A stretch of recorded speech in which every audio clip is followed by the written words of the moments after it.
back in 2003 is when the Department of Defense found our family. They apparently had been looking for us.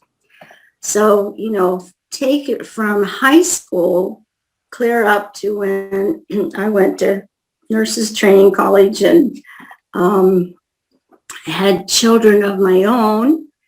And then I get this call from my brother, Paul, in 2003 and says, "You won't believe this, but the government has been looking for our family." We had moved from Pennsylvania, or from New Kensington, Pennsylvania. They tracked down my oldest sister, who was alive at that time. She got so frustrated when they called on the phone, nervous, that she gave them my brother Paul's phone number, and then we went from there. And it was like something came alive within me. It's like, oh my goodness, this is awesome. They are actually interested in us. There hadn't been any correspondence or anything that I am aware of since after the Korean War.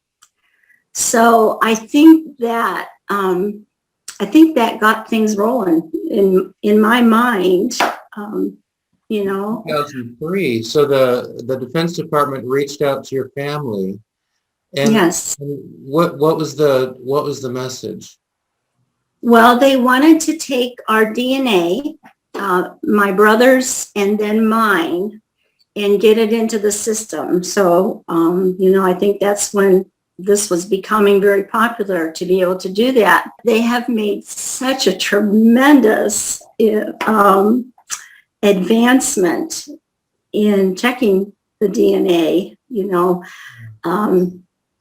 and each little fragment is checked. So it is such a long process, too. So I don't know if it will happen in my lifetime or not. Your willingness to share is a real gift. It's a difficult gift, but it's a gift, and it's part of the whole story of the world of war. When we think of the world of war, we think of the combatants, and then sometimes their immediate families, but the world of war extends and goes out, and your story is part of it. And I very much want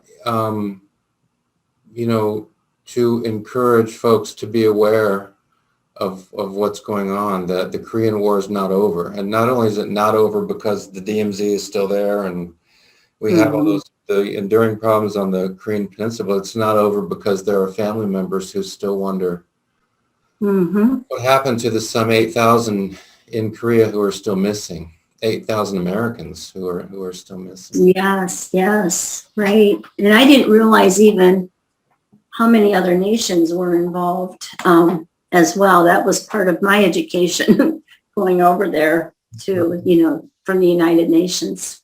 Yeah. So. What do you know about the general circumstances? You mentioned this letter that Roland writes from Pyongyang, right? From the capital of North Korea in October 1950. There are some poignant moments in it. It's a poignant letter. I mean, the first sentence says, "News is really sounding good now since we have taken the North Korean capital." I know. And then in the next sentence, he refers to going southwest, but of course the movement will continue north. That will bring the Chinese into the war and get complicated from there. And then, as you say, near the end of the letter, he says, I'm still expecting to be home for Christmas. He does go on to say, don't be disappointed, seeing that I have 2 years left. Maybe I'll be in Japan. But then he says, just so long as they get me out of Korea, I'll be satisfied. Yes. That's a poignant. It was horrible, wasn't it? Yeah. What do you know about, between this letter of October 23, 1950, and then I believe the date given for him going missing is November 2nd, 1950, if I have that right? Yes. And I'm not so sure I can be so accurate in in the details of that, but Well, I think do believe they were, as their unit was going in to take over, I think somehow they were ambushed from my understanding. And that's where they were taken. And I think the Chinese were involved in all that aspect. yeah. So our understanding is that they wound up in Camp 5, which I don't have a picture of that, how far that walk would have been. But by November, it's starting to get very bitter cold over there. There's another poignant line. Where is? Oh, yes, the last one. I don't know if you could see that. Postscript, yeah. It's getting colder now. Brr. Right, brr. Brr, yeah. This is near the end of October. And of course, that's going to be I believe, one of the coldest winters that North Korea has seen. I know. I think that's the hardest part for me, is when I imagine what he went through, and he also, I know one thing that my mother had shared was he did wear glasses, and he said she thought for sure, they probably had been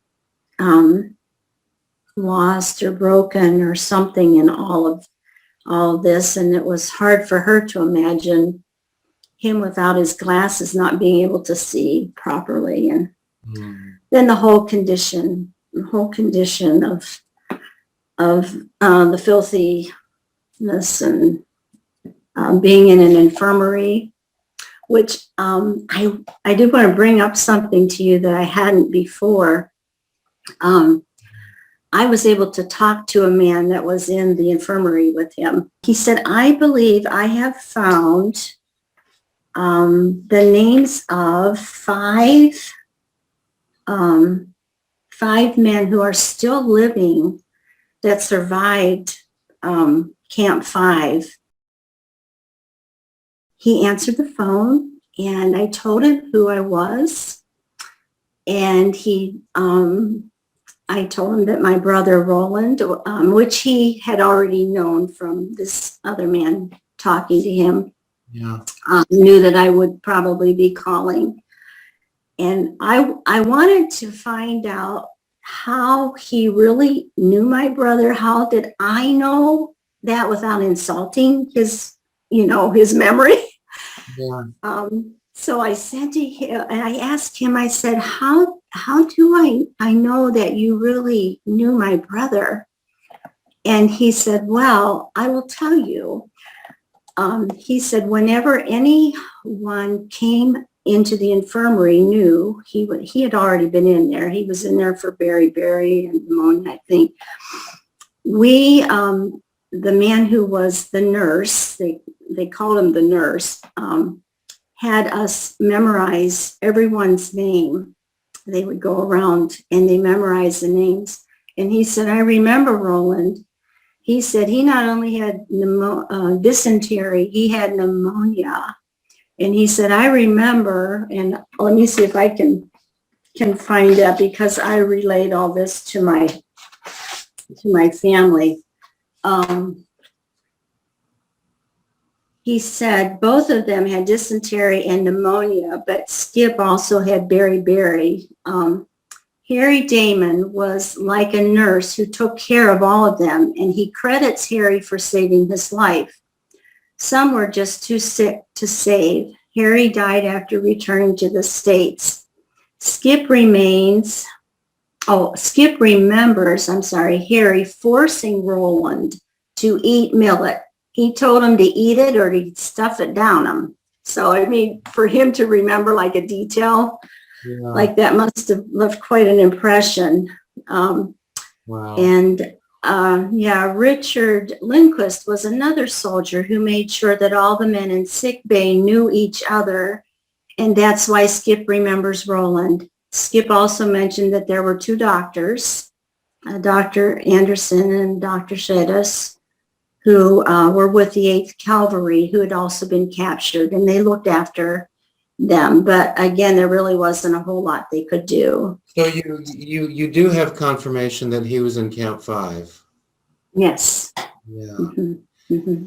And I imagine you've done research on what that was, what the conditions were like in the camp, and Yes, they on these family updates, they gave us like a sketch of the camp itself, and when prisoners would die, where they would bury them, and it was close. There was, I'm trying to think if it was Camp 5, but there was close to a river, and so sometimes they would bury them, but it was usually mass graves. They were usually put out behind the infirmary. There was an area, and then somehow behind the mess hall or something too, which they kind of determined. So, and I don't know how many or if any of those remains are ones that were sent to Japan, or if there are still over there. And of course, everything determined by the North Koreans right now, whether they're going to be finding any more. So that's very political, I guess, at this point. because of it being in North Korea. Yes. Yeah. Yes. Yeah. When we were there and were able to be at the DMZ, we could look down and we could see certain areas where they are still looking for remains, and that's for their own soldiers. They lost a lot of men as well, too. But they're able to do their own in that area, which is still very dangerous, of course. South Koreans looking for their own missing. They're missing. Mm-hmm. Yeah, I just spoke with a South Korean veteran just 2 days ago, whose brother is missing from the war. Yeah. That was one of my highlights, Preston, of that trip, was actually meeting some of them. Korean veterans. Yes, I mean, most of them wouldn't speak English, but just to be able to take their hand. There's a picture I have of you where you're very, you're sort of cheek to cheek with an elderly Korean man. Was he?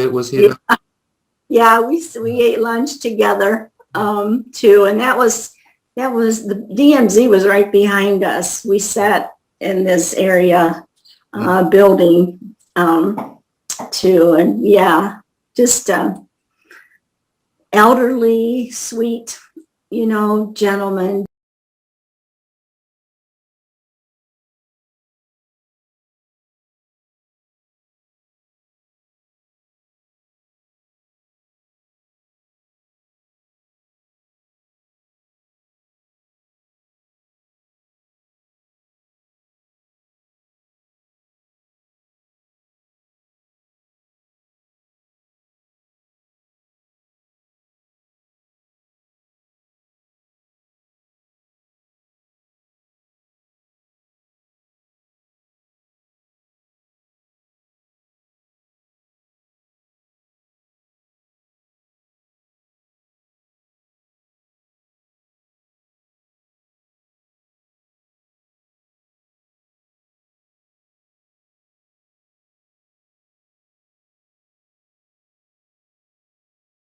There's the Margie that arrives in South Korea in 2019, and there's the Margie that flies out. Was it a week or so? It was. Mm-hmm. And how would you describe the impact of that on you? How did it deepen, change, broaden, or otherwise affect your understanding or your sense of what Roland had been involved in? It was true. It was truly amazing. The people themselves, their appreciation for our sacrifice, And I told you how they treated us like royalty. I mean, and that just kind of blew me away. I mean, we walked in the hotel lobby of the Ambassador Hotel where they put us up, and there were lined on both sides people applauding us. It's like, oh my goodness. And when we went to our hotel room, at the foot of the bed was this large cloth. You know how you can drape pretty blankets over the foot of the bed? This one said, "You are our heroes." It's like, really? We were blown away with that. Yeah. And that was the whole entire, every day. And you've probably heard this before. There was a ceremony. They did a beautiful job of mixing the ceremony or the somber part with trying to give us a taste of the culture. So I left there with a huge love for those people that my brother died for. I do remember being so angry with North Korea, too, and hating, and actually the government, of course, we still do, but understanding that it was not the people themselves, it was their government, too. So, yes, they are dear people. And, of course, those that we met, the appreciation and the love that they shared, I will never forget that. Wow. No, you can die for something and be forgotten, but when you die for something and it's for a cause and you see the results of that, it's very powerful.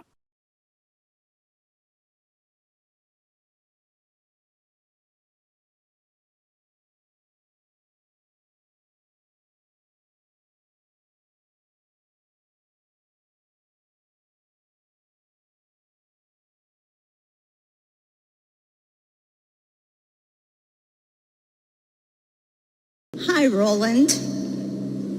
This is your baby sister, Margie, the youngest of the 8 children in our family.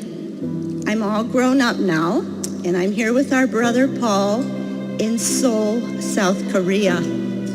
Warnie would love to be here too, but was not able to travel. We are the only siblings alive. How I wish I could remember you, Roland.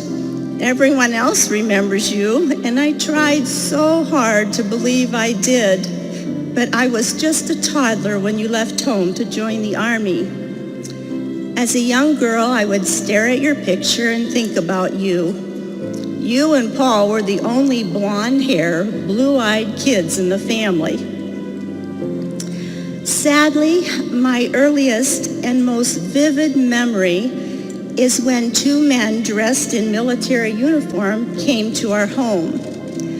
I'm sure that's the day that Mom and Daddy were told about your death. As we stood in the entryway, my little arms were wrapped tightly around Mom's legs as she accepted the USA flag.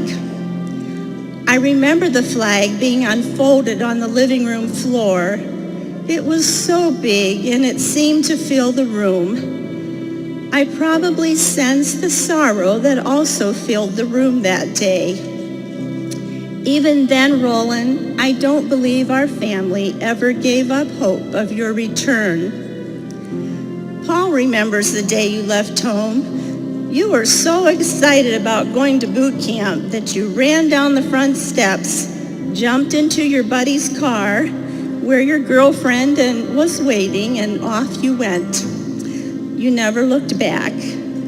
Paul looked up to you so much. You were the trumpet player, the track star, the great swimmer. He remembers walking to church with you as you carried your trumpet. Paul loves to reminisce about your athletic ability. When you were running in a race for state championship, one of your shoes came off, but that did not stop you. You persevered to the end.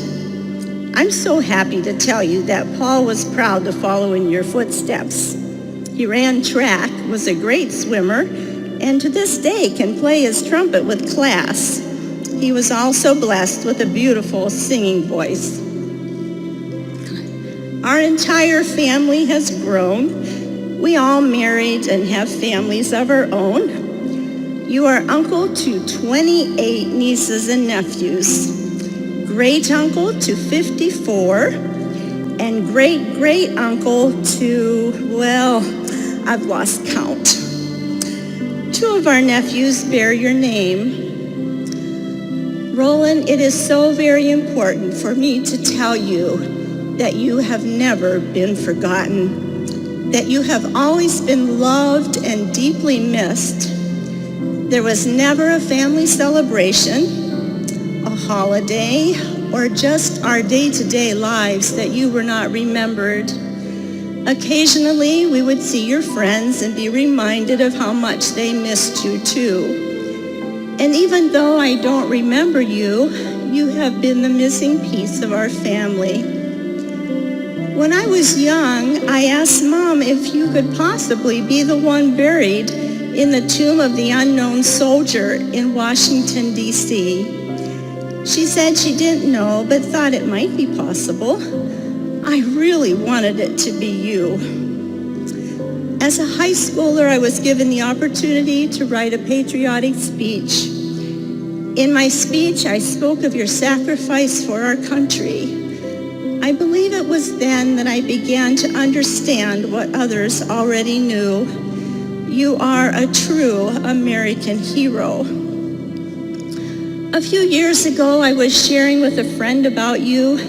Standing close by were several South Korean college students who overheard my conversation. One of the young men came over to me and said, "Thank you." I was puzzled and questioned why he would thank me. He stated that it was because of your sacrifice, Roland, that his country is free.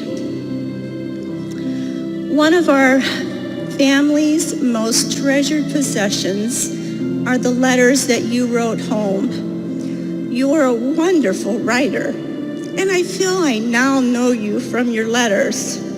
You spoke freely of our Christian faith and your trust in God. What a comfort for us to know that you are safe and secure in heaven. In the last letter we received from you, written in Pyongyang, you were hoping to be home for Christmas 1950. None of us realized that the war was just beginning and that we would never see you again on earth. My son Robert compiled 2 scrapbooks of your life, from your birth certificate until the very end of the Korean War. We have it all carefully and lovingly preserved. Roland, if only God would give you a glimpse of today. Paul and I are so blessed to experience and see the freedom that your sacrifice gave to the South Koreans. They too have been truly blessed because of you. We are here for the sole purpose of honoring you and all the fallen heroes. Your sacrifice has not been, nor will it ever be forgotten. Until we meet again, dear brother, I remain forever grateful and proud baby sister, Margie.